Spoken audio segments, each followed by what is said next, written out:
I have taken some time out to think about our development challenges as a nation and as a community, and how it affects us for the needs and throw up a conversation. But is here, of course, calling a union.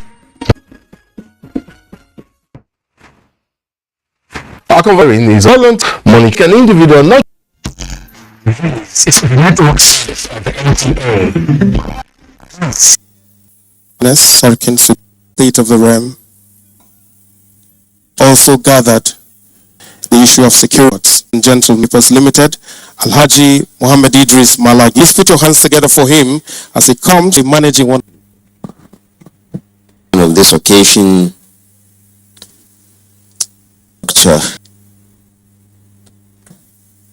Lieutenant General of Interior, Royal Father, Honorable Ministers here present. I can see my brother, Ambassador Zubairu Dada, Mr. Sandedari, distinguished ladies and gentlemen, and members of the fourth frame of the press. Permit me to anniversary of Blueprint newspapers. Highly honored, exactly to very having his excellent chairman of this occasion. Our keynote speaker, as I mentioned earlier, is General Abraman Dambazo, retired. The former chief of army, this stormy imperative for our beloved rally for honoring this invitation. One I support and equally navigate the contours and dynamics of electioneering campaign process of the 2023 national elections vis-a-vis them that as one of Nigeria's in which, of course, sensitivities and newspapers, we pray every day and also effectively deploy the right tools of our profession not to be agents or regents of this time is to ensure that we want to therefore use this opportunity to do measures that are rampages our city's cost. Critically, we must not allow the issue of insecurity to define the debates of 2023. Infrastructure guarantee this. In interfacing, it is important that government is not an enemy of Nigeria. Have done since the commencement course of Nigerians at the federal and state levels, at the subnational level, for their commitment to the upliftment of society and the environment. Congratulations, and to look forward to having you all again next year. For the records, the Blueprint family is a mini Nigeria. And on course. The FM, thank you, my this 11th anniversary. Our chairman speaking of a bridge. Honorable Minister and his PA only few people that I must recognize before Magina, thank you, of power, and he was the Director of Renewable Energy, and Mrs. Florence AK is the Director of Information and Press. We have also is the Managing Director and Chief Executive Officer of the Nigerian Electricity Management Services Agencies, and Ahmed Bolaji Nagode is a Enemeka Ekwelukwa is also the Managing Director and Chief Executive of the Nigerian Bulk Electricity Trading PLC. Thank you very much for the honor of coming through to us. Your Excellencies, very quickly, we will hear something from our traditional ruler. Of course, this next remarks is quite important. One had asked the question before about what role should traditional rulers play. You can see that at Blueprint newspaper, we have respect, we have regards for these strata of society, this section of society, and that's why we have given this special role to our father who advises us. And indeed, everywhere we go to, we also pay special respect to our traditional fathers. The remarks of the father of the day is up next. His Royal Highness Alhaji Barau Muhammad Barau Waazu II, the Serking Sudan of Kontagora. Please put your hands together for him as our royal father takes the podium to speak to us also about what he's doing even locally to promote peace to promote unity, and to help curtail issues of insecurity in the land. Please, another round of applause as he approaches the podium.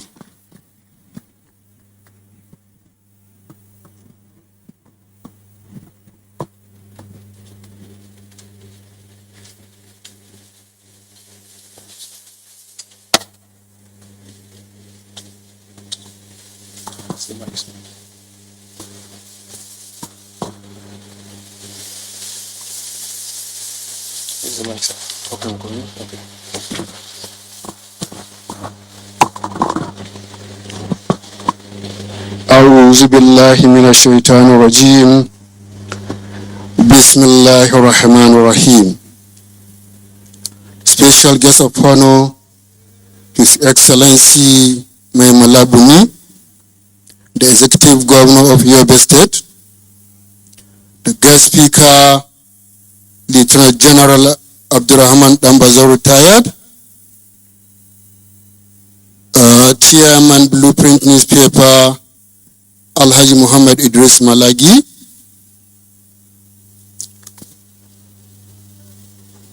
other distinguished guests, ladies and gentlemen, Assalamu alaikum wa rahmatullahi ta'ala wa barakatuh. I consider it a rare privilege to have been chosen to be the royal father of the day at this historical ceremony with a very crucial theme: 2023 Politics and National Security and Nigerian Stability. I have no doubt in mind, as well as in the mind of all here present, that the organizers of this event we are witnessing today have made a giant and invaluable timely contribution in both political, critical information and communication, sharing a diverse landmass called Nigeria.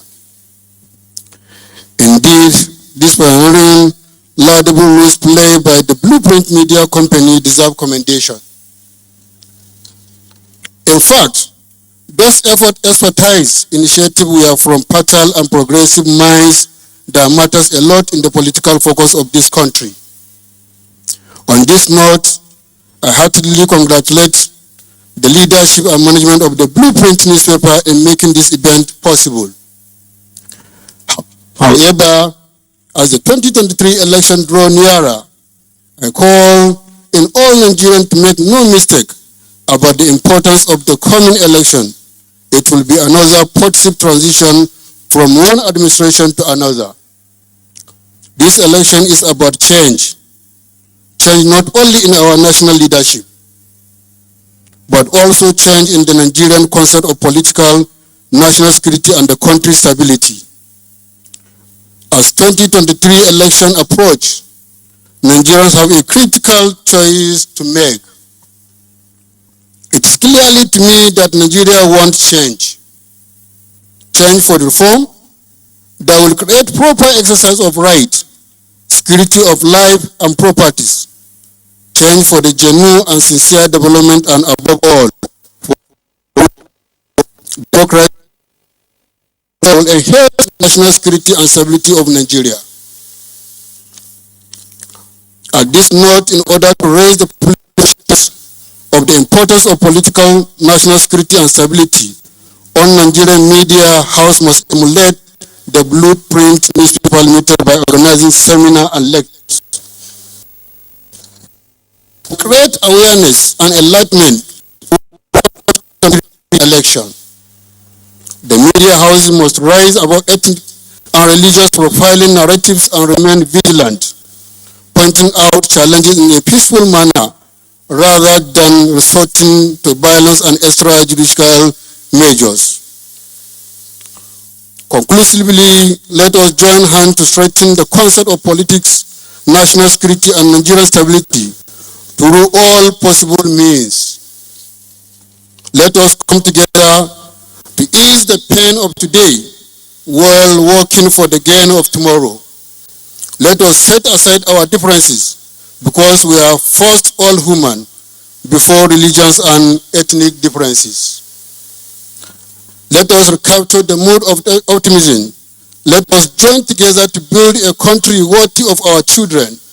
We have the intelligence, we have the ability. The challenge is great. The goal is clear. The time is now.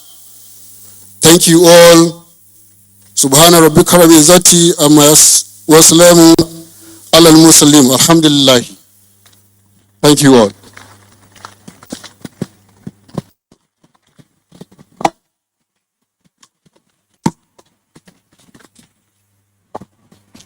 Thank you very much, Your Royal Highness. Please, let's appreciate him with another round of applause.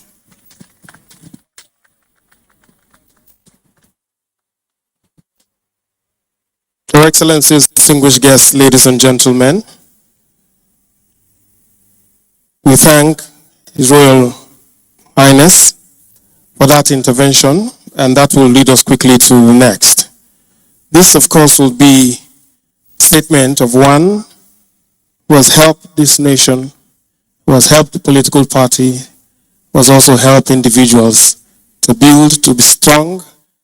His knowledge of this country and his practical result in helping fight insecurity is largely described as one that is far-reaching. In fact, one newspaper described him as a governor of about 5 states, because that's how far his influence spreads. But for us today, he's our friend, he's our chairman, he's our special guest of honor. He's the executive governor of Yobe State. Let's welcome the chairman and the special guest of honor for today, His Excellency Alhaji Mai Malabuni, to deliver for us the chairman's opening remarks. Please put your hands together for him as he comes up to talk to us. It's possible for this man to occupy 3 offices and effectively execute all of them. Another round of applause for him, please. Thank you, sir.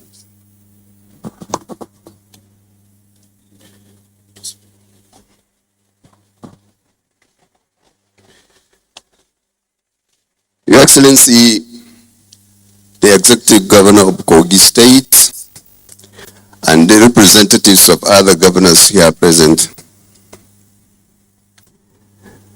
members of the National Assembly here present,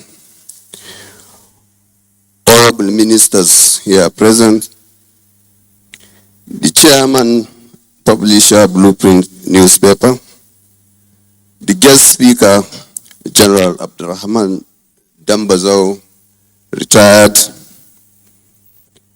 the awardees, party chieftains and stakeholders, captains of banks and industries, media chiefs here present, the management and staff of Blueprint newspapers, distinguished personalities, gentlemen of the press, ladies and gentlemen.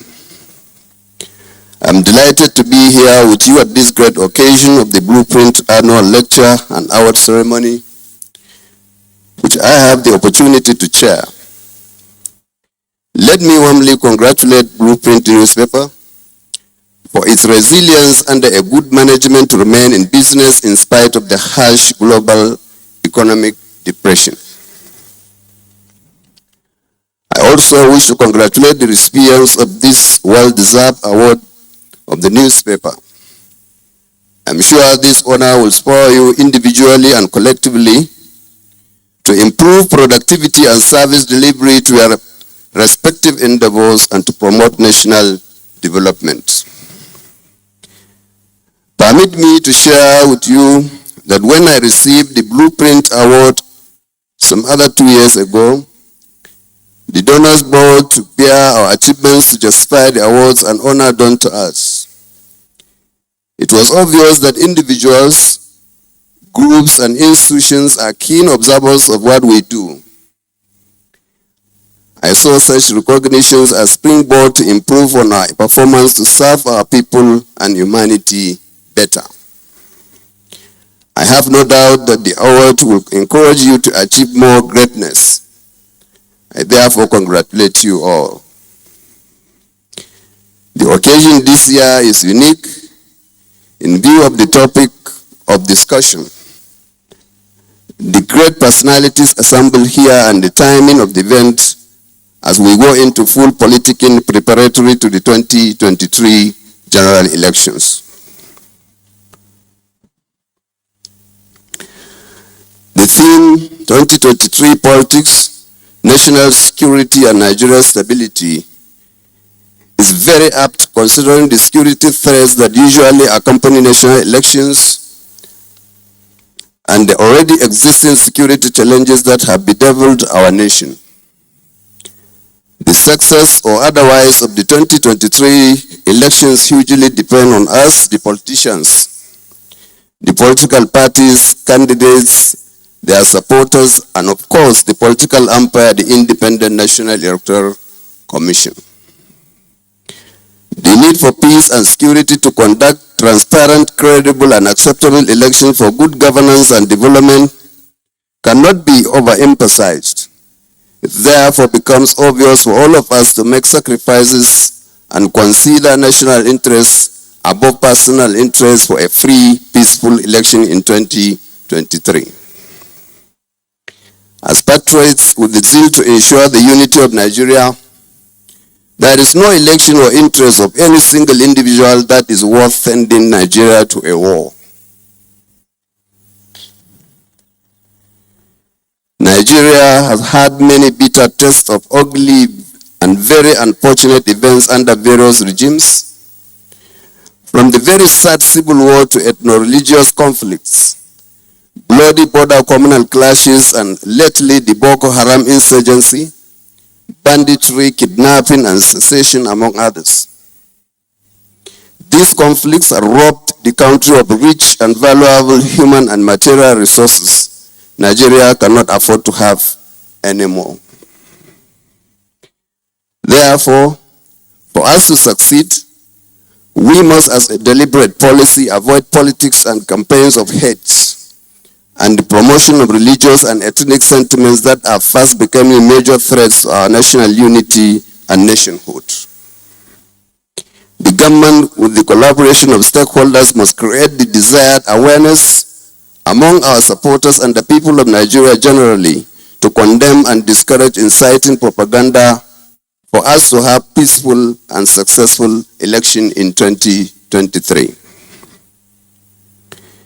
The choice of General Abdurrahman Dambazo, retired, an astute and accomplished professional, a brave and patriotic gentleman officer, a former Chief of Army Staff and former Minister of the Federal Republic, to do justice to the topic of this year's annual lecture is more befitting, appropriate, and suitable. I am optimistic that at the end of the day, we shall all leave this place better informed, well-educated, and much fulfilled with a renewed commitment to having a peaceful election in 2023 for a more peaceful, united, and prosperous Nigeria. Your Excellencies, distinguished invited guests, ladies and gentlemen, Nigeria is no doubt blessed with huge natural and human capital, but unfortunately, 63 years after independence, we are still struggling to get it right. It is also unfortunate that we have collectively failed to use our diversity to serve as a source of strength. We have allowed and in some cases preached primordial sentiments and intolerance to divide us for political gains, thereby creating more disunity among Nigerians. The 2023 election provides us with yet another good opportunity to have a competence-driven election of new leaders to enhance national unity and development. I am convinced that the presidential candidates of the ruling All Progressives Congress, APC, His Excellency Asuwaji Bola Ahmed Tinubu, His Excellency the former Vice President of Nigeria, Waziri Atiku Abubakar of the main opposition party, the People's Democratic Party, and the former governors of Kano and Anambra States, Alhaji Rabiu Musa Konkoso and Mr. Peter Obi, respectively, and of course all other candidates cleared by ANEC to contest for offices of the national and state levels are leaders in their own rights. I am equally convinced that as a statesman, we shall remain patriotic to focus our campaigns on issues that unite the country rather than issues that divide us. I therefore wish to solicit the support and cooperation of all stakeholders in the interest of peaceful, united and prosperous Nigeria. Let us think Nigeria first before any other interest. This lecture should therefore guide our thoughts from negative and destructive political dispositions that polarize Nigerians to a more robust issue-based campaign and politicking to help build unity and new hope for Nigeria and Nigerians. Your Excellencies, distinguished personalities, ladies and gentlemen, we are all indebted to this great country. We owe this country so much. We have a moral burden and responsibility to chart a new core path of unity, prosperity for this great country. A path of unity and prosperity for the benefit of this generation and indeed future generations. It is also an opportunity for us to leave good legacies in the sands of time for posterity to judge us fairly and positively. I wish all of us very memorable occasion. I thank you all.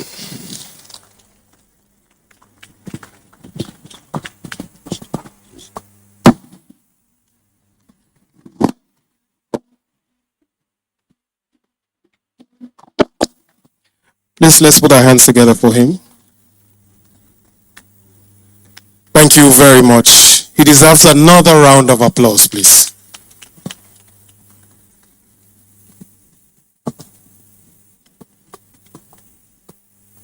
Thank you very much, sir.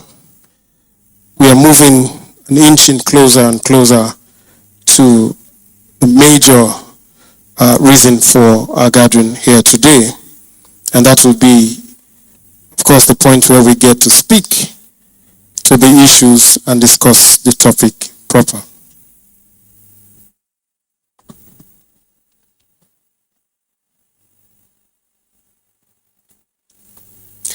Your Excellencies, distinguished guests, ladies and gentlemen, I want to especially appreciate the Managing Director of the Niger Delta Power Holding Company Limited, Sochiedu Ubu. You're welcome, sir. Thank you also. We have the daughter of the Honorable Minister of Sports, Toby Dare. You're welcome. We have from the Minister of Sport, the Chief of Staff to the Minister of Sports, Alhaji Abdullahi Abayola, Special Assistant to the President on Sports, Ambassador Daniel Amokachi, the Bull. Please put your hands together for him. Nigerian Special International, we recognize you, particularly for that special dance after you score a goal. Alhaji Munir Ibrahim Lawal is also here with us. We appreciate you. You're welcome. And the Director of Special Duties, Ministry of Sports.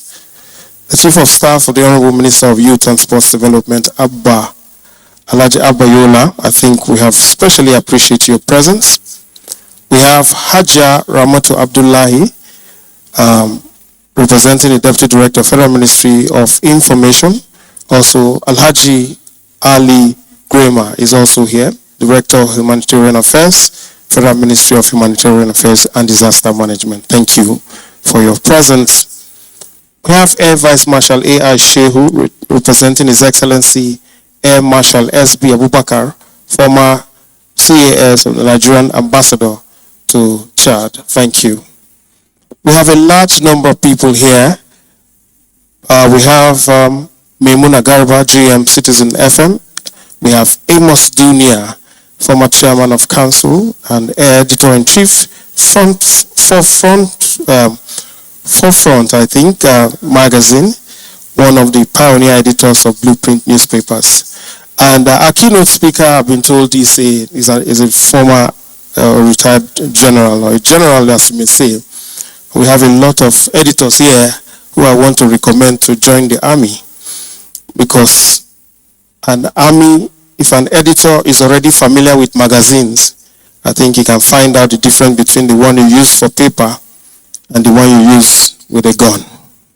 We have the National President of AFAM, Alhaji Dr. Farouk Moody, and Dr. Yunusa Halidu, who is the Sarkin Noma of Mambila. Thank you very much. Is the second National Secretary of the Association. Representative of the Lagos State Governor is here with us and also receiving an award on behalf of the Governor. Fowoshere Basirat is the Public Affairs from the Public Affairs Ministry of Information and Strategy, Lagos State. Thank you very much. I most especially, however, appreciate those who came in from Niger. We are honored to have you here with us today, particularly singling out Professor Mohammed Yelwa, a senior lecturer at the University of Abuja. Thank you for your time. Dr. Umar Apataku is from ABU Zaria. Alhaji Abdullahi Wakili is a very senior politician and well respected. Ambassador Musa Ibeto is a former ambassador of Nigeria to South Africa. Honorable Ibrahim Ebo is also with us. Honorable Marafa, we appreciate you, former Speaker of the Niger State Assembly. And Alhaji Abubakar Magaji is an elder statesman. His Excellency Abdullahi Idris Zuga is also with us. And we thank also with us here the Director General of the Raw Material Research and Development Council and the Director General of NIMSI. Thank you very much. Please put your hands together for them. They are here in their numbers.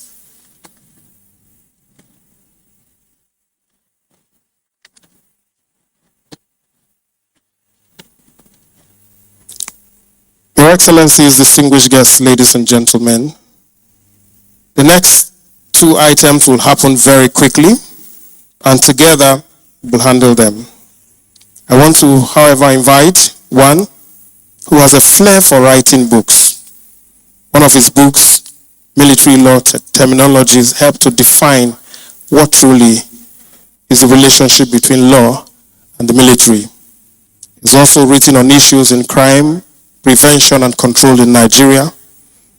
And he has also criminology and criminal justice.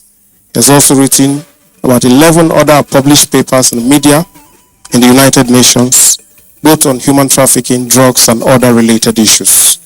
But before I bring him up, distinguished guests, ladies and gentlemen, we have a short video that will play to tell us about him as he gets ready to come over to present his paper. We focus now on the screens as he tells us about our keynote speaker in summary.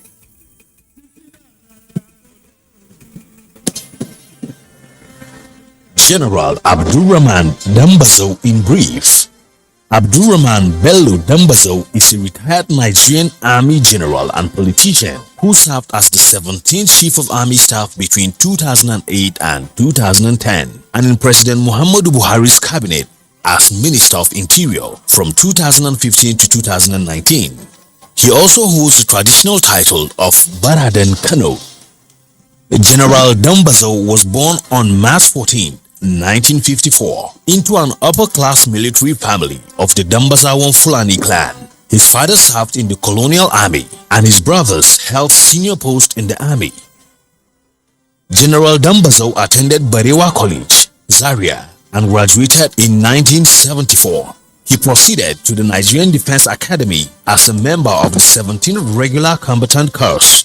He was commissioned as a second lieutenant into the Infantry Corps of the Nigerian Army in June 1977.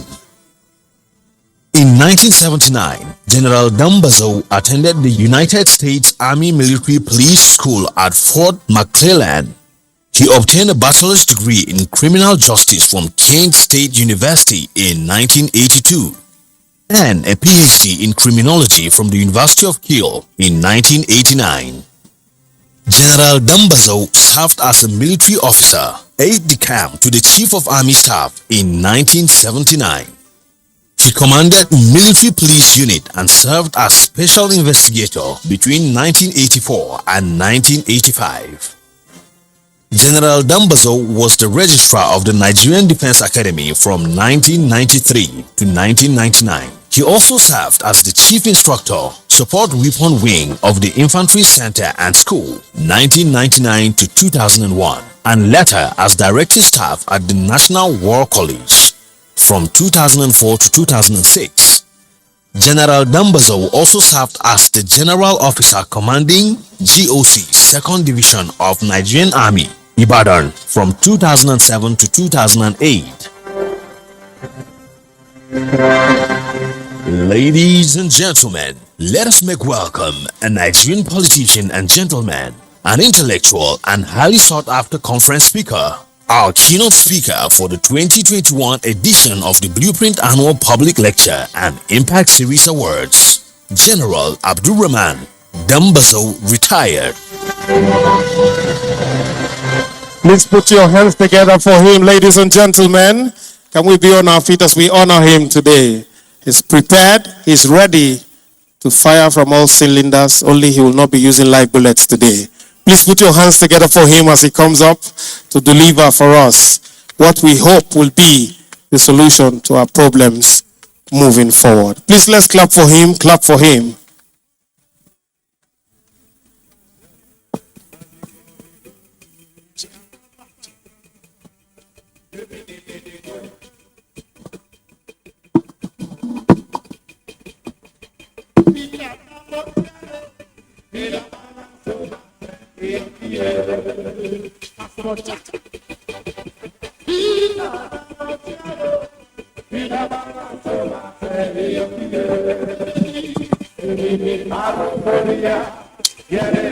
أعوذ بالله من الشيطان الرجيم بسم الله الرحمن الرحيم.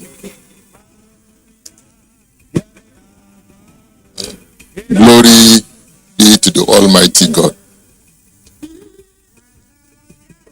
First, I want to seize this opportunity to express my gratitude for the invitation to deliver keynote address for this very important occasion of the 2022 Blueprint Annual Public Lectures and Impact Series Award in this hall.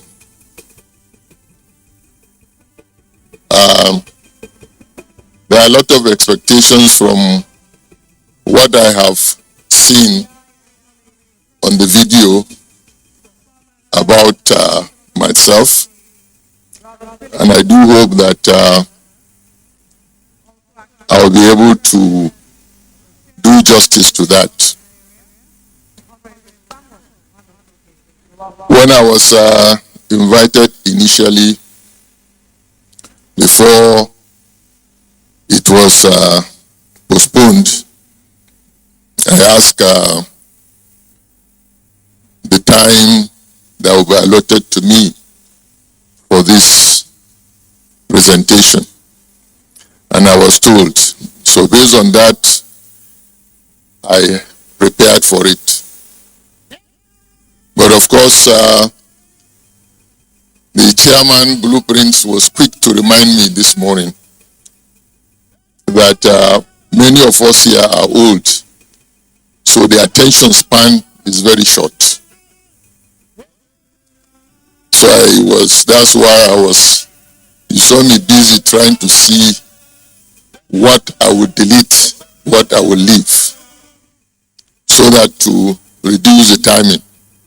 But if I'm unable to do it, you have to bear with me, because I also think that this is a very, very important lecture, considering the timing and our experience in this country, particularly these days. And of course, I want to stand on the existing protocol, since everybody that is here has been recognized. So pardon me, I'm going to skip that. And I want to start by saying that every election regime comes with its own challenges, which revolve around national security and stability. And since 1960, when we got our independence, Nigeria has gone through a checkered history, culminating into the Fourth Republic we are in today. So far, we have had more than 20 years of uninterrupted period of democracy, and I think the longest in Nigeria's history. Within this period, we have recorded 6 general elections, while we are heading for the 7th in a few months' time, God's willing. The process leading to the 2023 general elections is on course, and the political parties are adhering to the INEC timetable. But I think the real politics starts next month when the campaign whistle is blown. Now, the general expectation is that the elections will be free, fair, and credible. And President Buhari has said it multiple times, that the elections will be free, fair, and transparent. And he went further to say that he will ensure a peaceful transfer of power.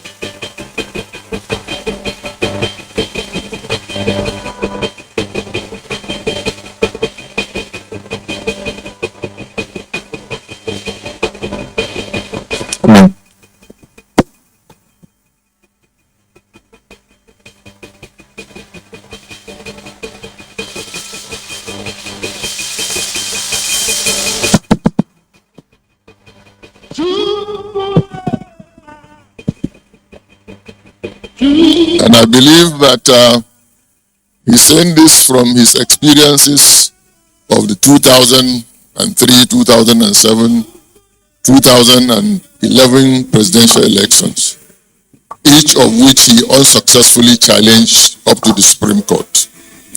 But of course now the 2022 electoral law has been signed, and it's providing safeguards for more transparent voting and collation processes. So this background is very, very important for us. So in these elections, like most elections, there are certain issues that we are seeing coming up. There is politics of zoning, which, as an unwritten rule, that the presidency should be rotated or zoned between the north and south.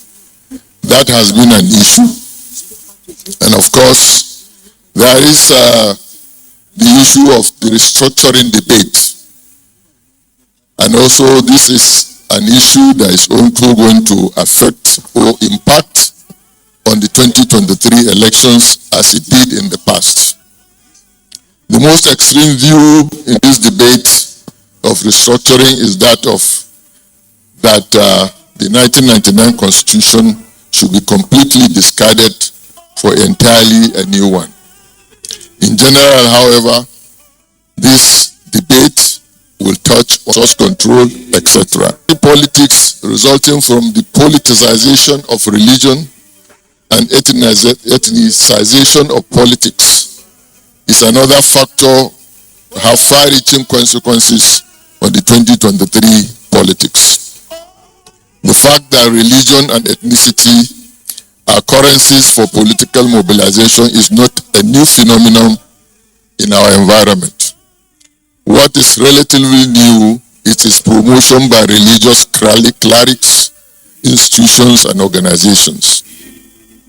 The Pentecostal Fellowship of Nigeria and the Christian Association of Nigeria, for example, fired the first salvo when they said that only a Southern Christian should be elected next president. The Muslim Rights Concern responded that only a Southern Muslim should be voted to become the next president. After the APC presidential candidate picked another Muslim as his running mate, even though religion was not a factor for the choice. If it were Muslim, I believe that Tinubu's choice for Kashim Shettima could not be by chance. Kashim Shettima has in the past demonstrated leadership as a two-term governor of Borno State under the stress of insurgency, violent extremism, and terrorism. We are also aware that Borno State is one of the northern states that has been hard hit by the impact of climate change, resulting in land degradation. With the insecurity challenge in Nigeria, including climate-related conflicts, the choice of Kashim Shettima to leverage on his crisis management experience, I think, was apt. At the level of personal relationship, it is an open secret. While it is not expected that everyone agrees with such strategic decisions, no one can deny a candidate's right to make a choice. Of course, he has to do that with due consultations with party stakeholders. And this is applicable to all the 15 or so candidates. It is apparent that we have started 2023 politics with the mundane issues that brought us to the level of insecurity and instability we are today. We have more than enough challenges on issues confronting us. Rather than directing our energy on religious and ethnic controversies, we should be more interested on issues as poverty reduction, food security, youth unemployment, improved power sector, quality and affordable healthcare services, and improved education system. Our immediate concern today is the widespread insecurity. In more than 20 years or so, we have been dealing with emerging threats from non-state actors that have led to the Boko Haram insurgency in the northeast, banditry and kidnapping for ransom in the northwest, threats of secession and ethnic extremism in the southeast and southwest. There are also socio-economic related conflicts between herders and farmers and ethno-religious conflicts in the north central. And until the late President Yar'Adua introduced the amnesty program for surrendered militants in the Niger Delta, militancy in the region posed serious threats to Nigeria's national security. Still, however, the region is grappling with issues of illegal oil bunkering or theft and the piracy in the Gulf of Guinea. Practically, every geopolitical region has its own contributions to the insecurity in Nigeria today. When the APC government under President Buhari came in 2015, Boko Haram insurgency was at its peak, with 14 local government areas under its control. However, the report shows that recorded deaths from Boko Haram terrorism in 2021 fell to 448 from 2,131 in 2015. And this is as a result of substantial decline of terrorist groups in the northeast. However, we have also seen the birth of splinter groups, Ansaru, ISWAP, and Bakura factions, in addition to the original JAS, that's Boko Haram under late Shekau. Each of the splinter groups is further fragmented into hundreds of cells that are highly mobile. The implication is that counter-terrorism and counter-insurgency operations are now conducted in multiple fronts as against the original Boko Haram of 12 years ago. And we must give credit to the Nigerian Armed Forces and the Multinational Joint Task Force on this. How will this situation affect the 2023 elections? Surely it would, because some of the communities will still be displaced, and the terrorists will likely continue attack on soft targets. INEC officials and ad hoc staff could be understandably apprehensive, despite the assurance of government to provide adequate security for the exercise. There is also no doubt that access to some polling units, especially in border communities, may pose some difficulties. The more reason why adequate security arrangement must be made well ahead of 2023 elections. Security agencies should actively engage their personnel by deployments in likely hotspots and simultaneously engaging in intelligence gathering. While the government records significant success in tackling Boko Haram in the northwest, the northeast caught the insecurity virus with several incidents of banditry, cattle rustling, and kidnapping for ransom. Banditry is multifaceted with a variety of events and activities, but unlike the Boko Haram insurgency, which is ideologically driven, hoping to establish a state. The bandits have not shown such territorial ambition. It is a complex combination of violent business entrepreneurship through kidnapping for ransom, cattle rustling by criminal gangs, and attacks on rural settlements. From the recent attacks on the Abuja-Kaduna train, the Shiroro mining site, the Kuje prison, military patrol in Buhari, it is evident that Boko Haram insurgents are gradually establishing cells. Yes, the terrorists are inching closer to the seat of power. So also the motorcycle bandits, whom had almost taken control of Abuja-Kaduna Road, and to some extent, Abuja-Lokoja Road and Kaduna-Birnin-Gwari Road. These roads or highways must be constantly dominated by security activities, and the terrorists and or bandits must be pursued with adequate firepower aimed at eliminating them. It is clear that the violent activities of these groups are designed to make citizens uncomfortable, in addition to embarrassing and discrediting the government, to elicit emotions, raise tension, and influence public opinion against the government. The terrorists would normally post video of their helpless victims and or activities. They extort money as ransom from family members of their victims, and sometimes they even murder their victims after payment. They make deliberate efforts to put the government on panic mode, leading to closure of schools, businesses, and other public activities. This situation will encourage their audacity. Rather, from now on, we should take fight to wherever they are, put pressure on them, and make them very uncomfortable. Where the opportunity avails itself, eliminate them.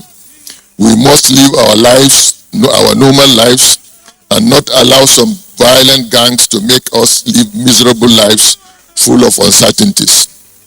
As we prepare for the 2023 elections, we are also thinking about the possibility of attacks or disruptions of the election processes by these violent groups. The security threats against 2020 politics are not limited to the activities of the terror groups in the north, but also the proscribed IPOP in the southeast, which has not only been terrorizing the people of the region, especially while enforcing their illegal sit-at-home orders, but also killing and destroying properties of northerners seeking livelihood in the region. The group had earlier threatened that there will be no elections in the southeast in 2023, insisting that all they want is to secede from Nigeria to form a Republic of Biafra. IPOP or any other violent group that threatens democracy must not be allowed any opportunity to carry out such threats against the corporate existence of this country. As a matter of fact, INEC and the security agencies are not taking anything for granted, as they have been conducting meetings, organizing conferences and seminars, and carrying out practical training under the auspices of Interagency Consultative Committee on Election Security. The concerns about election security are not only on the activities of terrorists and bandits, but also on the use of political thugs to disrupt election processes in desperation to win through rigging, intimidation, and unleashing violence on political rivals. In every election, the stakes are high. Therefore, there is great temptation to ensure victory by illegal or unethical means.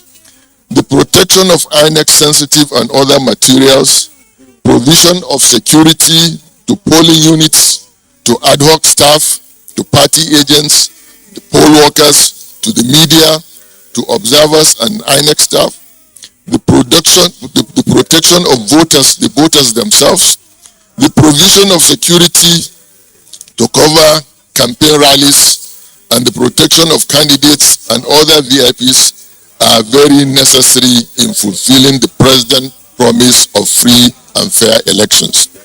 While precautionary measures are being taken to ensure adequate security regarding the 2023 general elections, it is also necessary to take proactive measures against violent groups that have been putting immeasurable fears and pains in the minds of the people. They are also sending the wrong signals to investors and those interested in participating as election observers. Likewise, they are not only enlarging the population of internally displaced persons and refugees, but also adding to the population of widows, orphans, and out-of-school children. We must understand that dealing with the non-state actors, who are mostly Nigerians and who live within the communities, require that the public must be made to be aware of its responsibility in reporting suspicious movements as we are involved in the process towards the elections. Countering the activities of the violent groups requires multidimensional approach, and the civilian population must be fully involved. If religious clerics could encourage their congregation to give maximum support to the security forces the way they directed them to register with INEC and collect their PVCs, the efforts of the security forces would greatly improve. Out of fear or sympathy, some of the civilians directly or indirectly support these violent criminals in carrying out their dastardly acts. Specifically, the assistance is in procuring logistics, smuggling weapons, and providing them information on the movements and operations of security forces. Security forces, on the other hand, must ensure that they cultivate trust and confidence in their relationship with the civilian communities. Civilians want assurance of protection against terrorist or bandit attacks. And where they don't get it, they succumb to the demands of these criminals, including the payment of illegal taxes to them. These violent criminals may discourage voters from coming out on the days of elections, even by way of subtle threats, the reason why adequate security arrangement must be made ahead of scheduled dates. Winning the heart and minds is a necessary factor in winning counter-terrorism and counter-insurgency operations. With the total strength of less than 200,000, all ranks, the armed forces, that is Army, Navy, and Air Force, have serious deficiency in the required strength necessary to deal with the kind of security challenges we are confronted with today. This is in addition to the fact that the constitutional responsibility of defending the sovereignty and territorial integrity of the country with this line size of over 900,000 square kilometers and a population of 200 million people. This situation the military finds itself underscores the fact that the institution is overstretched, Army's inadequate funding to carry out these duties effectively and efficiently. Between now and May 2023, when a new government would have been sworn in, it is necessary to rethink and review the counter-terrorism and counter-insurgency strategy, including putting the Nigerian police in its proper position with improved capacity to ensure law and order. However, of great importance is that actions against these violent criminals must be intelligence-driven, and the deployments of smart modern technology to facilitate surgical operations aiming to destroy these enemies with minimum civilian casualties or collateral damage. We must be proactive, using aggressive covert and overt operations. And those arrested must be thoroughly investigated, prosecuted, and if found guilty, punished according to the law. For all terrorists and kidnappers, the punishment must be severe and certain. To send a strong message to all violent entrepreneurs, they must be put under constant pressure, and there should be no respite for them. We must not allow violent criminals to hold our country hostage, making people to live in perpetual fear and uncertainty. And regardless of party politics, all hands must be on deck in support of government efforts, even while focusing attention on the 2023 politics. There is no doubt that security is top agenda for the 2023 politics. We must approach the issue of security from a wider perspective, including that involves both physical protection of lives and properties and the well-being of citizens. The quality of life and welfare of citizens should be an item in 2023 politics agenda on national security. Nigeria's population of about 200 million is said to be approximately 70% young, and this also reflects the voting population in 2023 elections.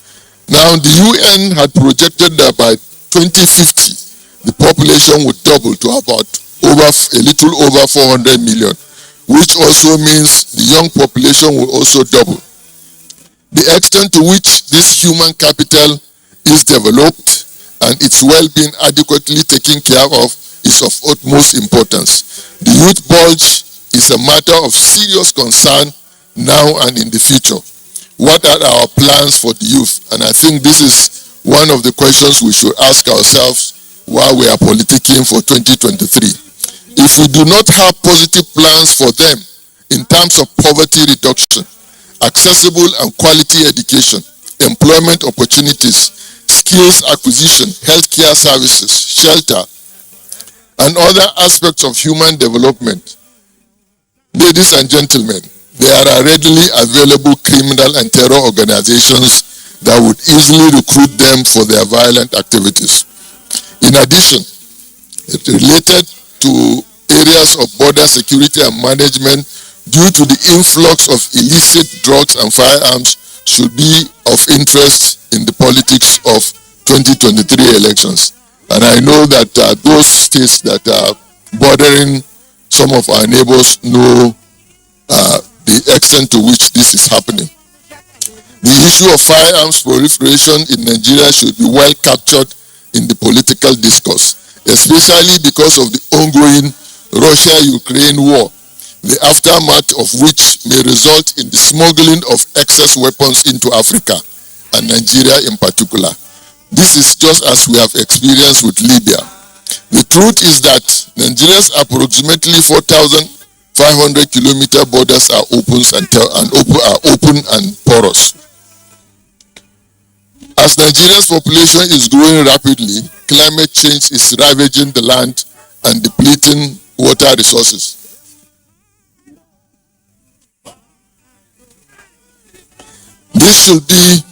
This should also be a key area of focus for the 2023 elections, especially because of its relationship with insecurity.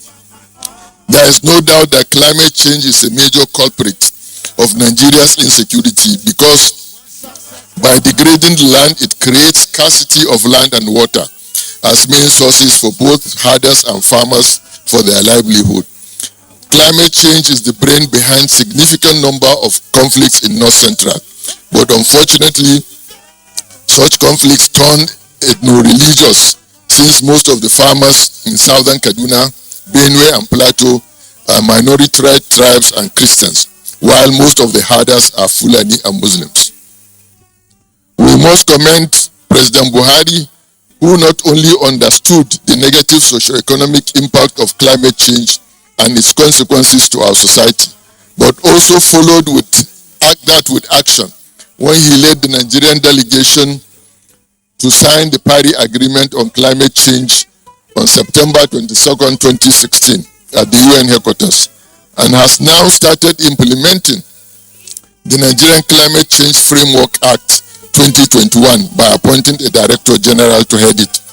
Finally, I want to end this keynote address with the recommendation for the reform of the entire Nigerian security sector, which I think is overdue. For this reason, I also think it should be of top priority in post-2023 politics, so as to strengthen the capacity of the security agencies to be effective and efficient in tackling current and future security threats. It is clear from our discussion so far that the threats to Nigeria's national security and stability are existential. While some of these threats have existed since independence in 1960, others are emerging. Although the geographical size of Nigeria has relatively remained the same since independence in 1960, the population has quadrupled. Towns and cities have expanded. Thousands of rural settlements have emerged. Information and communication technology has tremendously improved. There is widespread interconnectivity because of globalization, and we are experiencing emerging threats from non-state actors, and warfare is mainly interstate and asymmetric. This situation is at the backdrop of the impact of colonialism and the extended periods of military rule. The reforms of the security sector in line with the current and future security challenges are inevitable, and there are no options other than to carry them out. And the sooner we commence the process, the better.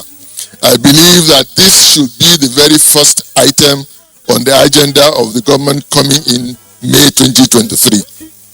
Aside the issues or factors earlier mentioned, the reason why these reforms are necessary are firstly, there appears to be no synergy among security agencies in terms of cooperation, coordination, and collaboration while carrying out their activities. Rather, they operate in silos with no role convergence. They hoard information and are reluctant to share intelligence, and as if they are in competition. Secondly, there is a poor security governance, making accountability and transparency almost impossible. And thirdly, there are duplication of efforts leading to wastages of resources. Unsuccessful attempts at reforms have been made in the past, but using a stovepipe approach rather than looking at the sector holistically. There have been several committees of police reforms that ended with reports that were left on the shelves. Today, it is the military that performs most routine policing duties. And in fact, this is another cogent reason why security sector reforms are necessary. The police are only one of the three legs of the criminal justice system. And the other two legs, the courts and the prisons, are also weak institutions. A situation that leads to poor delivery of justice, being one of the major reasons for the insecurity in Nigeria, especially in situations where victims suffer neglect. The domestication and implementation of the Administration of Criminal Justice Act 2015 and the Nigerian Correctional Service Act 2019 will strengthen the criminal justice system by ensuring minimum delays in the investigations and trial of offenders, provide alternative means of dispute resolutions, ensure adequate rehabilitation of convicts, and provide non-custodial correctional services. By implication, these provisions in the Act will lead to the reduction in prison congestion and quick delivery of justice. Former President Obasanjo attempted reforms of the military when he assumed power in 1999, but he did not go beyond retiring politically exposed military officers and subsequently contracting a US-based private military company, the Military Professional Resource Inc., to carry out audit of the armed forces. However, later the Nigerian Army under General Martin Luther Agwai came up with the Attitudinal Change Project aimed at reprofessionalizing the Army. I also had the privilege to continue with this project by emphasizing on civil-military relations, particularly of subordinating the military to the political authorities, realizing that the institution's long exposure to military rule had done a lot of damage to it. A significant part of the security sector reforms is security governance, centered on strengthening the effectiveness of security institutions. One of the areas we need to focus our attention on is emergency response planning and coordination. National response to emergency must be robust and people-centric, taking advantage of the unique competencies and resources of each entity at all levels. If we had effective and integrated system that responds to national emergencies, the terrorists will not have had the audacity to attack the Kaduna Abuja train and Kuje prisons, and even left the scenes without trace after spending many hours conducting their operations. The second area of focus, also relating to our experience, is defense material needs identification, procurement and acquisition procedures and processes. Who has the mandate for defense procurement? I think this is a very important question. We are aware of the controversies following allegations of diversion of funds meant for arms procurement for the Northeast operations by the office of the NSA during the administration of former President Jonathan. As far as I'm aware, the business of the NSA office is in defense procurement process is to issue end user certificates only. In defense procurement, is defense procurement not the exclusive mandate of the Ministry of Defense? Or do individual services also have the mandate for not only needs identification but also procurement and acquisition? What are the processes and procedures in a democratic environment like ours? Answers to these questions should provide clear guidelines that will streamline aspects of defense procurement for better transparency and accountability. Inadequate oversight, lack of transparency, poor accountability allow corruption and abuse to thrive, thereby weakening the capabilities of the armed forces. The misplacements, underutilization and misuse of civilian security agencies and personnel are issues of interest for the security sector reforms.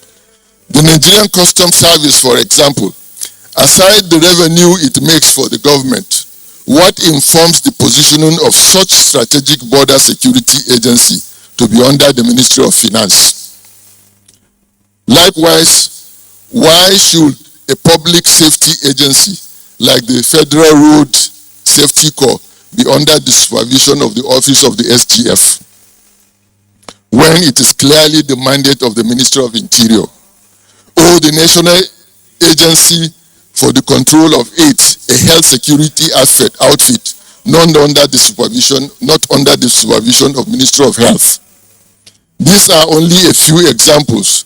With these misplacements of supervision and oversight of civilian security agencies and institutions, we cannot guarantee effective and efficient performance, neither can we guarantee accountability and transparency.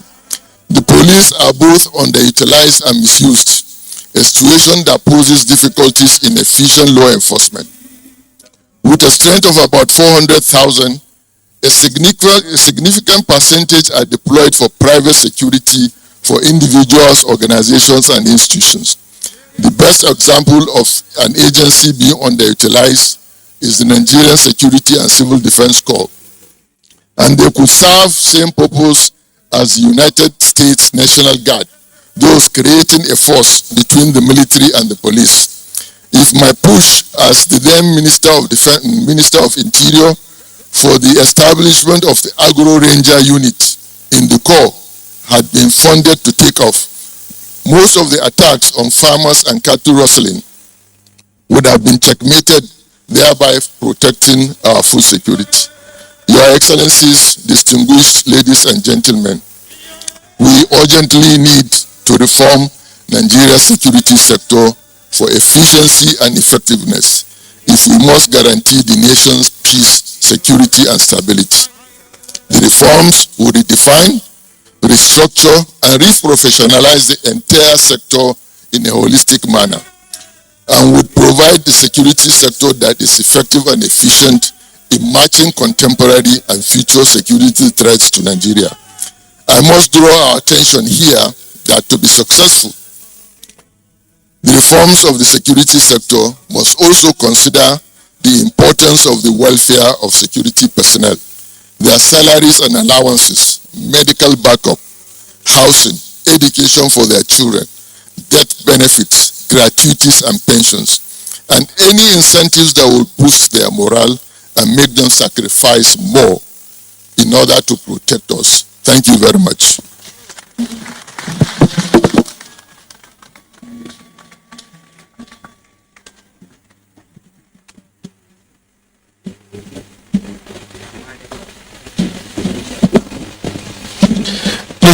your hands together for him. After listening to that intervention, I think he deserves a standing ovation. Let's appropriately appraise him and appreciate him for providing a very practical solution to the challenge that we face as a nation. Thank you very much. Thank you. You may take your seats. Well, someone told me and said he's a retired general. I said, do they really retire? It's actually difficult to get people to retire. And this is very practical. I asked and they said, golfers don't retire, they only lose their drive. Musicians don't retire, they only decompose. Accountants don't retire, they only lose their balance. Bank managers don't retire, they only lose interest. Teachers don't retire, they only mark time. Academics don't retire, they lose their faculties. Editors don't retire, they only go to the byline. Heads of departments don't retire, they branch out. Directors don't retire, they change direction. Lawyers don't retire, they only stop lying. And generals don't retire, they go private. Please, let's put our hands together for this general who's doing very well and very beautifully for us. Very quickly, we will take a short intervention. We'll also take questions and answers. But let's just appreciate a few people who joined us. Representing the Executive Secretary of the Pension Transitional Arrangement Directorate, PTAD, is Mr. Abdullahi Abubakar. Thank you very much. We also especially appreciate the Director General for the Jagaban Borgu Movement 2023 and Chairman, May Jigida Youth Development Foundation, Alhaji Dr. Musa Abubakar Usman. Thank you very much. And Honorable Sahid Saliu Akau is here, former member, Kogi State House of Assembly, and Udum is from Azman Air. The DG Research Development and head of the blueprint to His Excellency Alhaji Dr. Yahya Bello, the Executive Governor of Kogi State, Barrister Moses Okezie, is with us. So that I retain my job, I want to specially appreciate our board members at King's Broadcasting. The Executive Director, Barrister Maimuna Yahya, is here with her team. Please put your hands together especially for her. We have also Malam Rabiu Ibrahim, is a board member. And we have also Malam Ismail Isa, is the Managing Director by Focal Communications. Madam Adenike Mutiat Abubakar is the MD, Modcal Properties Limited. Thank you very much for your time. We have all the way from Niger State, a cultural troupe, the IBB cultural troupe. They'll be performing later on, but I just want you to know that they are here and set to take us when we call on them for our cultural awareness. Thank you. Thank you very much. So, distinguished guests, you see our guest speaker seated in front here. He'll be joined by 3 other professionals who will just very briefly discuss the presentation and take questions and answers. Probably answer the questions for us. The first on that list is one man who we describe as a youth mentor, a he for she whose cabinet has the highest number of qualified women appointed.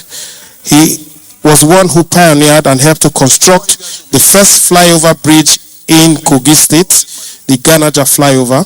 He's also helped to construct the Kogi State Reference Hospital Okene with over 300 bed space.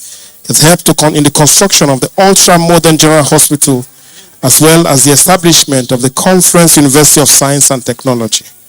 It pioneered the construction of over 300-kilometer rural roads across the state and construction of the GYB Model Science School across the 3 senatorial districts in the state. Many more that he's doing. It's difficult to just see him sitting in one place. As he's here now, they are calling him to come to Kogi for another commissioning. But distinguished guests, ladies and gentlemen, the Governor of Kogi State will join them, His Excellency Alhaji Dr. Bello.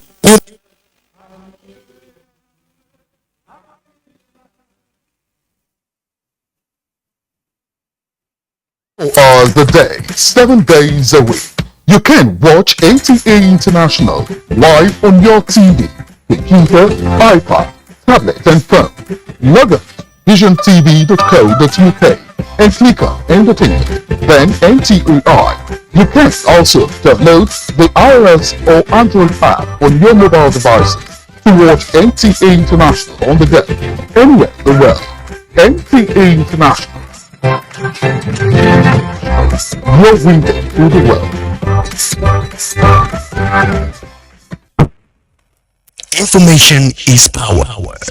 Everyone wants power. So feel powerful with the NTA News Mobile app, the one-stop information center. Real news at your fingertip. Be the first to report by uploading first-hand information on the U-Report link, and be the first to know by simply clicking on any of the links on the sidebar for headlines, domestic and foreign news, economy, security, politics, sports, and more. Stream live on your smartphone and tablets and stay connected. It's pretty easy. Simply download NTA News app from your Google Play Store and you're good to go. NTA News mobile app, your access to real-time information. From dusk to dawn, 24 hours a day, NTA International is with you in your living room, office, everywhere and anywhere. We provide the company you desire in terms of balanced and up-to-date news, programs, and the best of entertainment. Tune in to DSTV channel 251, GoTV channel 91, Freeview UK channel 264, or you can download www.visiontv.co.uk. App for iOS or Android. You can also see us on Facebook and YouTube for quality content on the go. NTA International, Africa's window to the world. 24 hours a day, 7 days a week. You can watch NTA International live on your TV, computer, iPad, tablet, and phone. Sheikh Usman, retired, is also the former spokesperson of the Nigerian Army. Please put your hands together for him. And distinguished guests to help us, let's who is a citizen's reporter, a very senior member of our to coordinate this.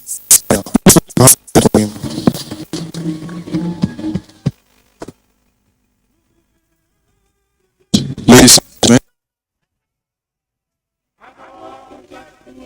24 hours a day, 7 days a week. You can watch NTA International live on your TV, computer, iPad, tablet, and phone. Log on to visiontv.co.uk and click on Entertainment, then NTA. You can also download the iOS or Android app on your mobile devices to watch NTA International on the go, anywhere in the world. NTA International, your window to the world.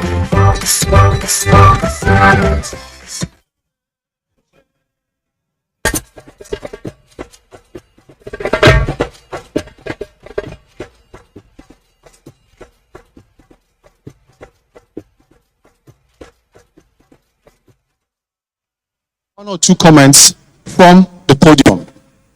So if it's okay, like that, may I now call on Professor Tajuddin Ademola Akami, opening remarks, Prof. Sir.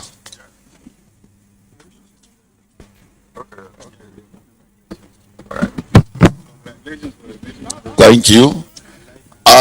Well, it's not my responsibility to do a vote to the lecturer, but also say the lecture is almost what we can call a complete package. He has delved into the problems and he has also suggested solutions. What we need now is implementation of most of these suggested. These things let's make to the fore. But this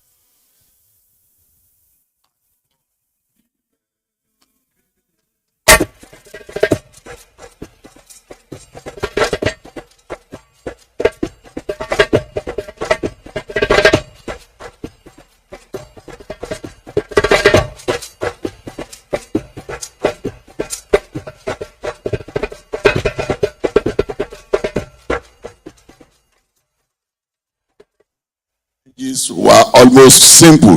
But over time, this has become so complex, so multifaceted, and it has caused through across agencies, including the participation of the civilian society. But however, even though the internal security operation was evolving and changing, we have not actually changed those who are meant to respond to it.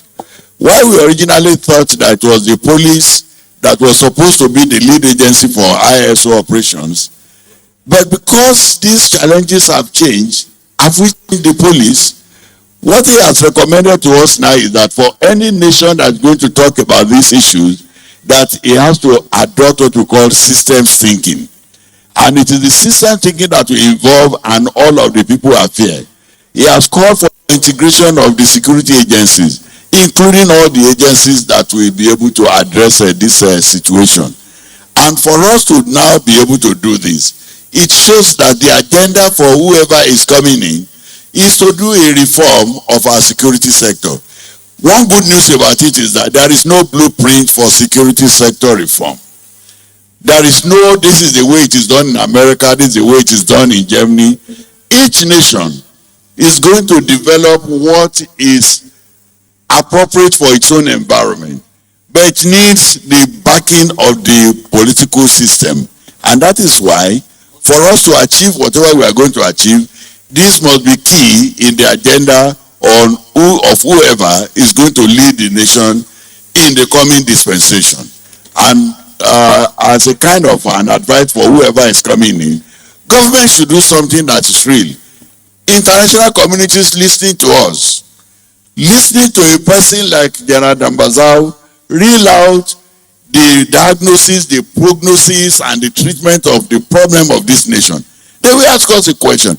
If you have experts like this in your nation, why then do you still suffer from the kind of insecurity that you are suffering? This is a challenge. The political class must always learn that for us to be able to address our situation, it involves the input of the right people being put in the right places at the right time. So I think whoever is coming in must know that it is only a secure nation that can have development. You cannot separate development and security.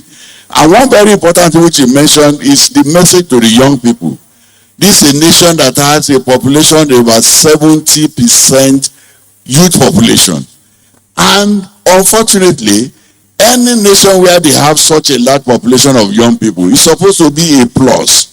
That means you have a large population of able-bodied, ready-to-work population that is supposed to bring development.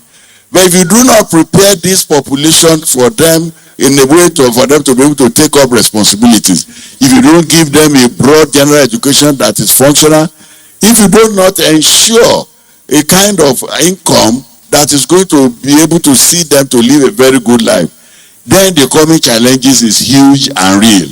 So it should be an early warning for whoever is there that we must address the needs of this teeming large population of young people by making sure that we do not mortgage the future. Then the young people should also know that the future belongs to them. But when is the future? The future is now. The future is now. It is either you are a participant, you don't have to be a spectator. You don't have to sit on the fence, because the fence may be the battleground. And if you sit on the fence that is battleground, you get consumed. So that means we need an all of the people contribution strategy that will ensure that fighting insecurity, which is bedeviling our nation, is a thing that requires the contribution of everybody. And take note, insecurity is not a Nigerian problem alone. It's a global problem.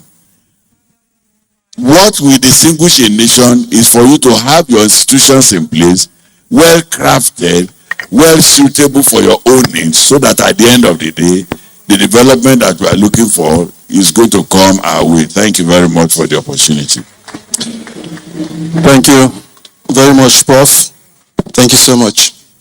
And of course, to make his own remarks is none other than the White Horse GYB himself, Your Excellency, the Executive Governor of Kogi State, sir. Please, a round of applause for him. Thank you. Thank you very much. Sir. Your Excellency, the special guest of honor and the chairman of this great occasion, my brother and friend and colleague, His Excellency Governor Malabuni, Governor of Yobe State. The guest speaker, my own brother and General Dambazo, the chairman, Blueprint, Your Royal Highness, Your Excellencies, ministers, invited guests, distinguished ladies and gentlemen.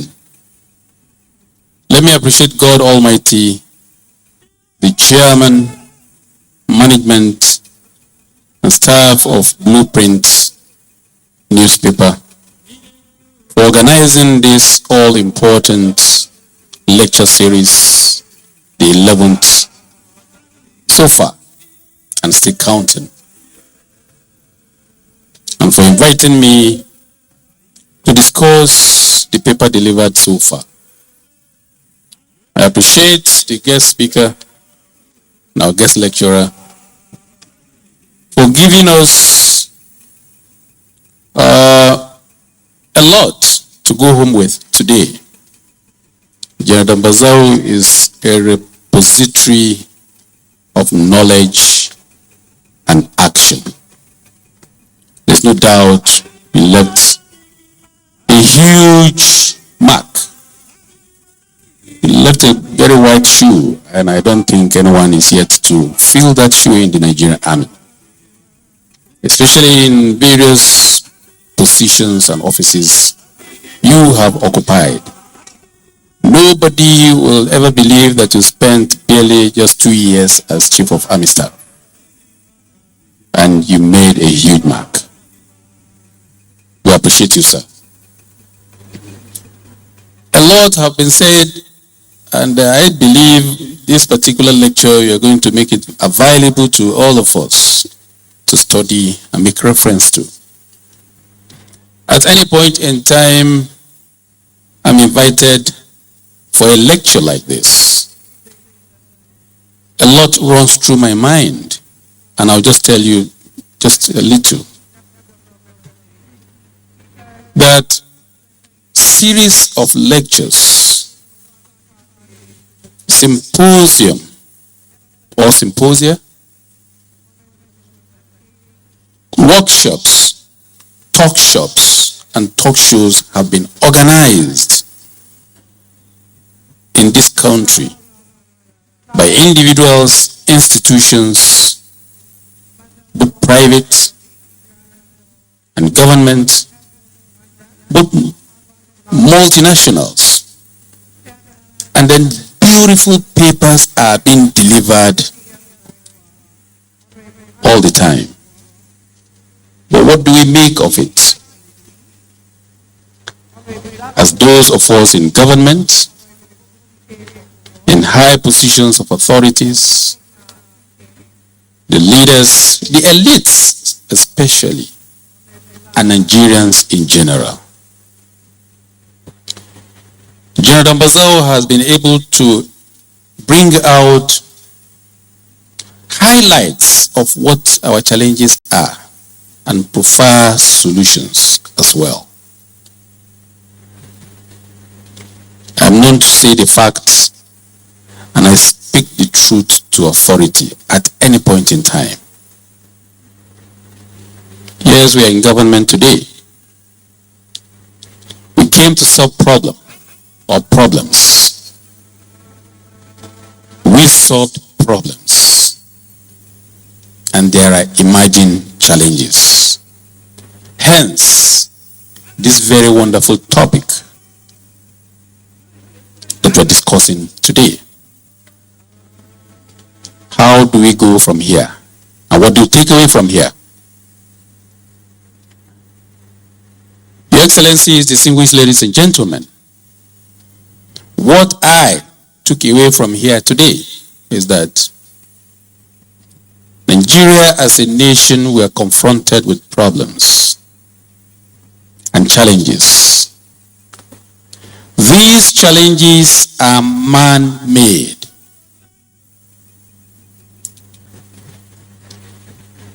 You can't have those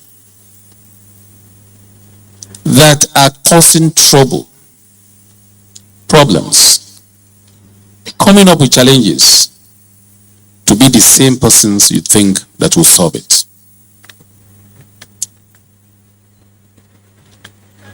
Our revered lecturer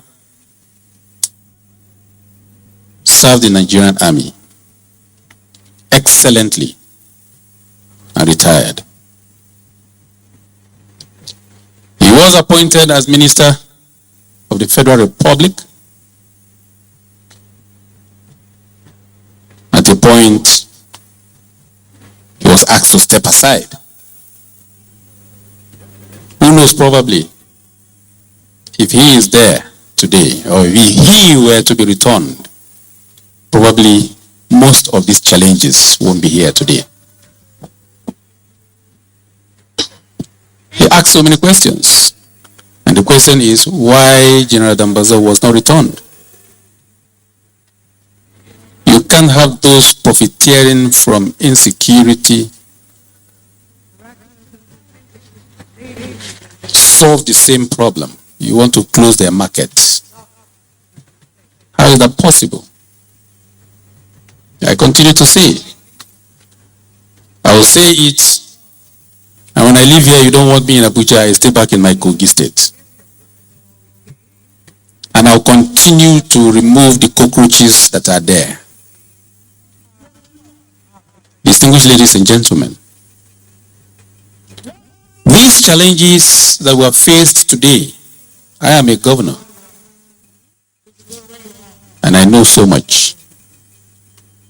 If we are ready as a government to eliminate all this insecurity before, during, and after the general elections, 6 months is just too much to eliminate them.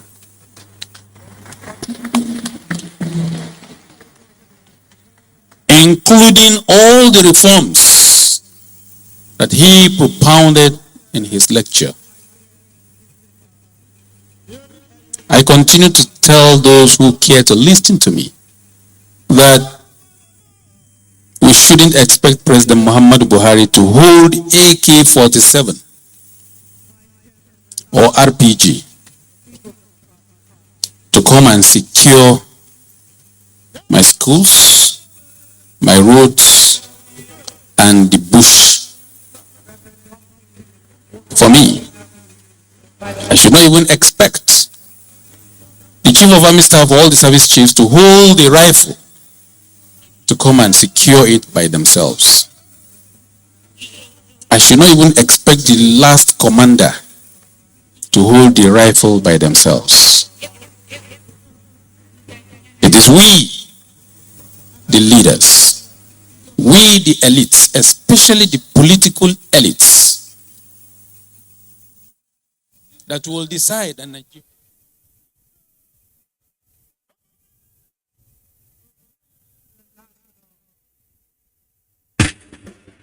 This is the network service of the NTA.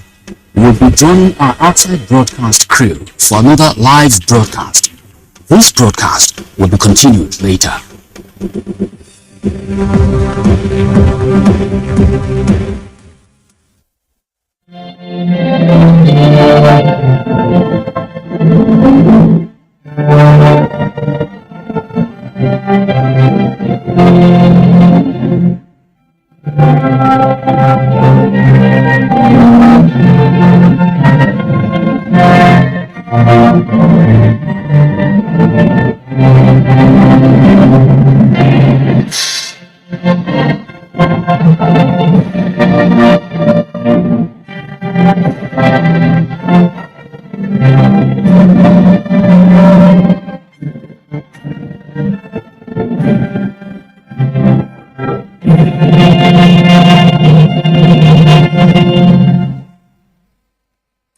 remain standing, may I invite Reverend Bobson Wakama to take the opening prayer.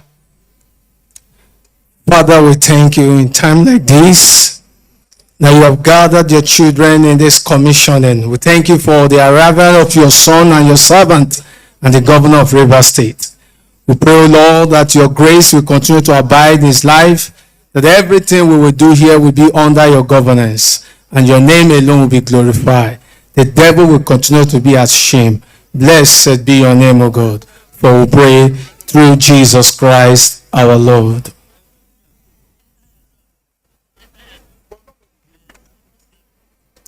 Your Excellency, the former inauguration of the VIP lounge at the Port Harcourt International Airport local wing.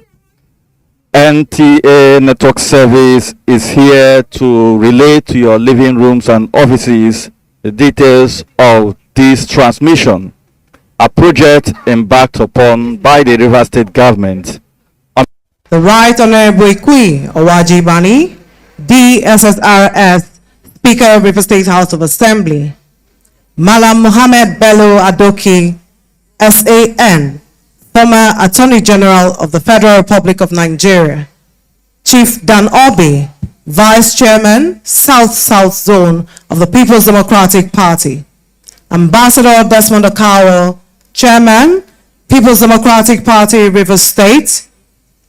Mr. Akimbino Felix, Airport Regional Manager, General Manager, South-South, Southeast, Port Harcourt International Airport. Deputy Speaker, Principal Officers, and members of the Rivers State House of Assembly, distinguished senators and members of the National Assembly, Chief of Staff and members of the State Executive Council, Your Majesty King Dr. Danderson Douglas Jaja JP, JK V, Treaty King and Amanabo of Opobo, Chairman, River State Council of Traditional Rulers, and other Royal Majesties and Royal Highnesses here present. Group Captain of AA Opaleye, Commander 115 SOG, Nigerian Air Force, Wing Commander B. Topman, Military Airport Commandant, Port Harcourt International Airport, and other service commanders here present. Elder statesmen, special advisors, permanent secretaries, chairmen of local government councils here present, captains of industries, ladies and gentlemen, welcome to the commissioning of Government VIP Lounge at Port Harcourt International Airport as constructed by the government of Rivers State. Your Excellencies, distinguished ladies and gentlemen, may I at this point respectfully invite for the presentation of Kola His Royal Majesty King Blessing Wago, Chairman, Ikwe Local Government, recognized traditional rulers and his chiefs.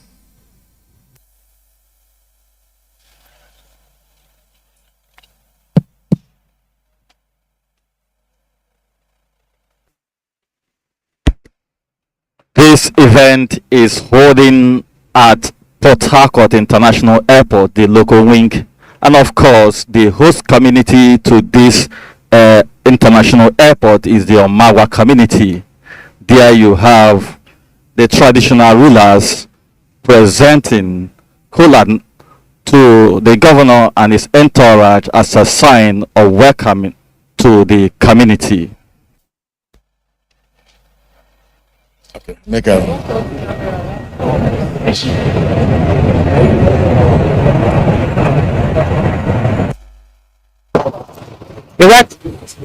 Your Excellencies, distinguished ladies and gentlemen, may I at this point invite to give the welcome remarks the Chairman, Ikwe Local Government Area, Honorable Samuel Wanosike.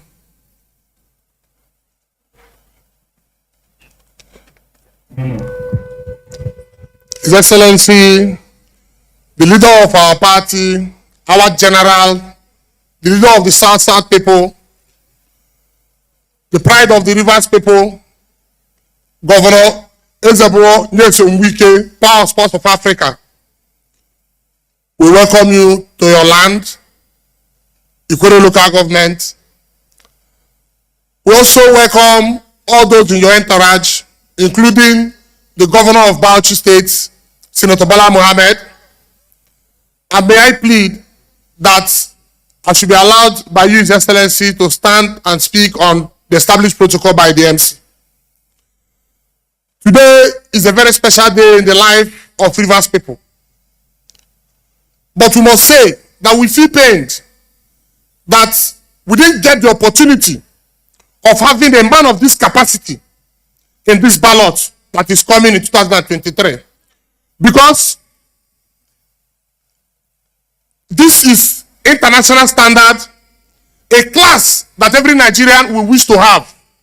For us, as a people, we feel pained and we say that God Almighty, who brought you to us, will give us the opportunity to see you change this country, Nigeria.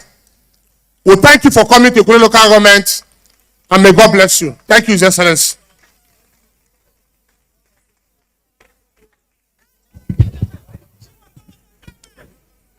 Your Excellencies, distinguished ladies and gentlemen, to thrill us with his sonorous voice, may I invite Aloysius Mbata. Thank you.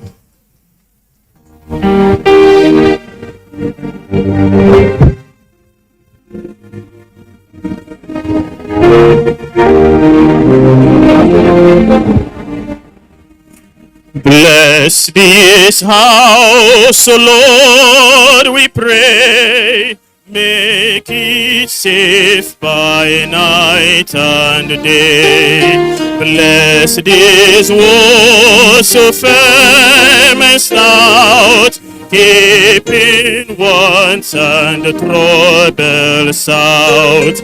Bless the roof and the chimney's tall. Let your peace lie over all. Bless these doors that they may prove ever open to joy and love.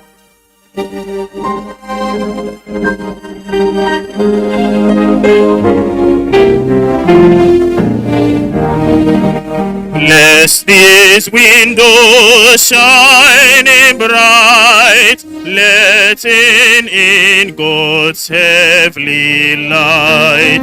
Bless their hearts ablazing there, with smoke ascending like a prayer. Bless the people here within, keep them pure and free from sin. Bless our souls that it may be fit, O Lord, to dwell with thee. Bless us all that we one day may dwell.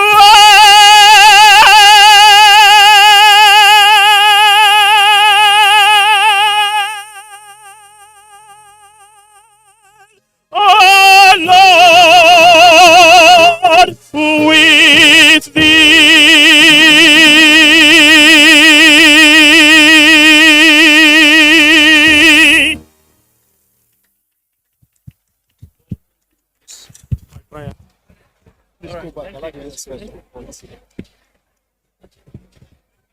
Thank you very much, Your Excellencies, distinguished ladies and gentlemen. That was Aloysius Mbata. Please, can we put our hands together for him? May I now invite the Ochiriri Wrestling Group.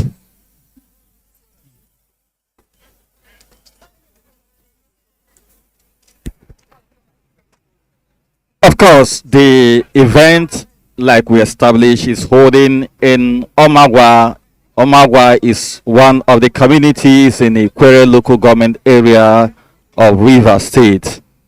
This traditional wrestling group, which is one of the values cherished by the Ikwerre ethnic nationality, they are here to entertain the guests at this event.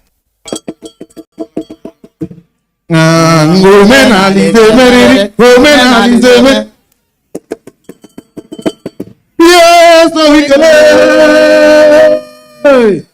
Ela tu abu ibeli me patrao. Ela tu abu ibeli me patrao. Ela tu abu ibeli me patrao. mi kwerele ọbụme maọbụ nsọ n'ala yo ọbụme maọbụ nsọ n'ala yo ọbụme maọbụ nsọ matukikwere matufikwere ọbụme maọbụ nsọ n'ala yo matukikwere matufikwere yes no wikele ngọbọnọ tito dị n'iyo gọbọnọ tito dị n'iyo gọbọnọ tito dị n'iyo ibekwu emedike o ikwule imele ibekwu emedikele ikwule imele gora ndonekele gora ndoneka bịawe bịawe bịawe gora ndoneka bịawe bịawe amadule kwamekeo kwamekeo yes no wikele idikọ nnabuja kuzi bịa n'iyo idikọ nnabuja kuzi bịa n'iyo idikọ nnabuja kuzi bịa n'iyo mi kwere kwamule ati dini kwere karịla mi kwere kwamule ati dini kwere karịla yes no wikele isonatari ha majireti yes no wikele iwe isonatari ha majireti babanole ibọcharịrị n'iwai ibọcharịrị n'ego ibọcharịrị ha majiri echi anịnụna anịnụna ọbọcharịrị ha majiri echi anịnụna anịnụna isi bambele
Isenekwu emedike o ikule imene isenekwu emedikele ikule imene isi bambele chamanu biawe biawe biawe chamanu biawe biawe amadule ile abati bola o abati bola o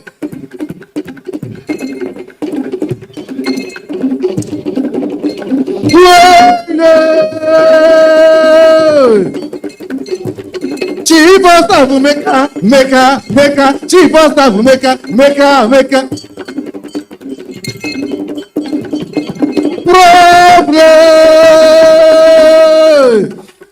Commissioner biawe commissioner biawe amadule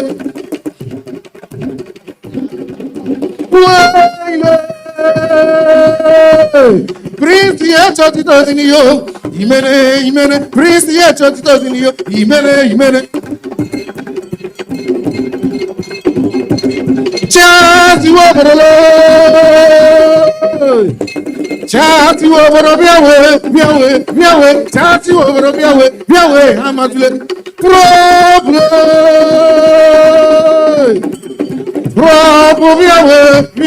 biawe probo biawe amadule Atakalan makobli bogo Atakalan makobli bogo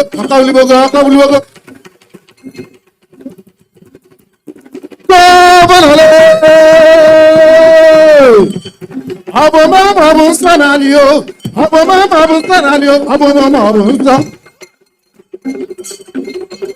Yes, ela sua bibeli me patrão, ela sua bibeli me patrão, ela sua bibeli me patrão. Ah, mi corale, abo mama bonsana dio, abo mama bonsana dio, abo mama bonsana, abo che.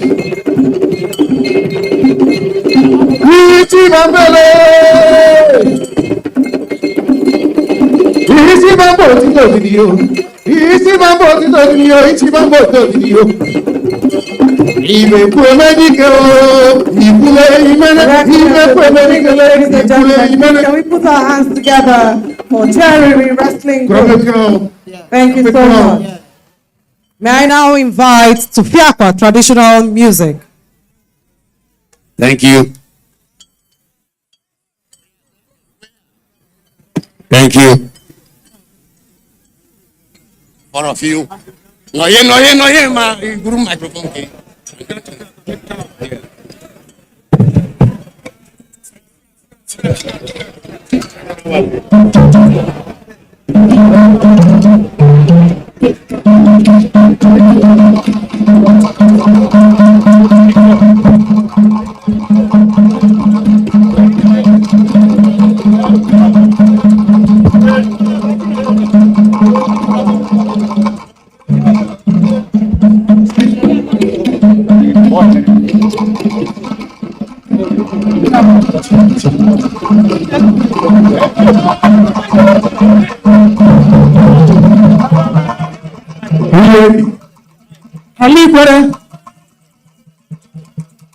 Make I talk to my people so that they go hear loud and clear.